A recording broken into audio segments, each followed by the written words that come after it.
na nagkatuloy na nabay sa front. Okay, ang mag-asawa na kanya na bata. Yun lang yun ako tatawag na nanay. Anak po nila. Okay. Sige. Okay, dali. So, kung nauwi yung Okay ka din lang ba ng programa? sige, congratulations. Kumbaga si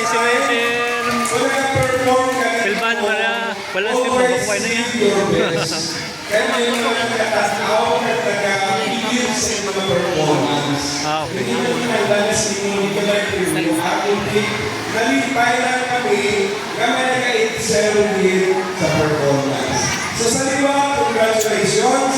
Madaming salamat sa pagpunta sa amon, sa akong kapitan, Honorable Jeremy Torres, sa tanan ko mga kagawad, sa tanan na pumuluyo sa Tanawan, before kayo buhin sa microphone, gusto ko ipahibalo sa inyo na ang Tanawan Elementary School may extension na Puko Extension Elementary. Open nila dito kinder to grade 6 as sa masarangan sa mga taong tumapos sa eskwela sa elementary.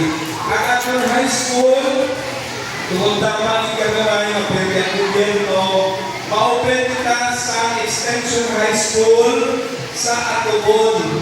So ang grades 7 and 8 sa Atubon na eskwela, ang 9 and 10 dito sa Tanawan, tugigan na lang sa atong na barangay.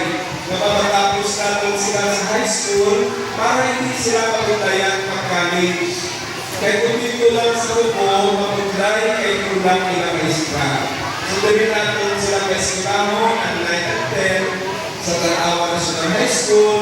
Pero, ang grade 7 and 8, dito na sa Atubon para maputay. Okay? Sa punto, patayon na doon ang grade 8 na. No? Sa punto, may grade 8 na kita. Sa Mahi Extension. Kaya open pinalagay ko. Ang Mahi na doon, open kita sa grades 3 and 4. No? So, sino na kapahin din?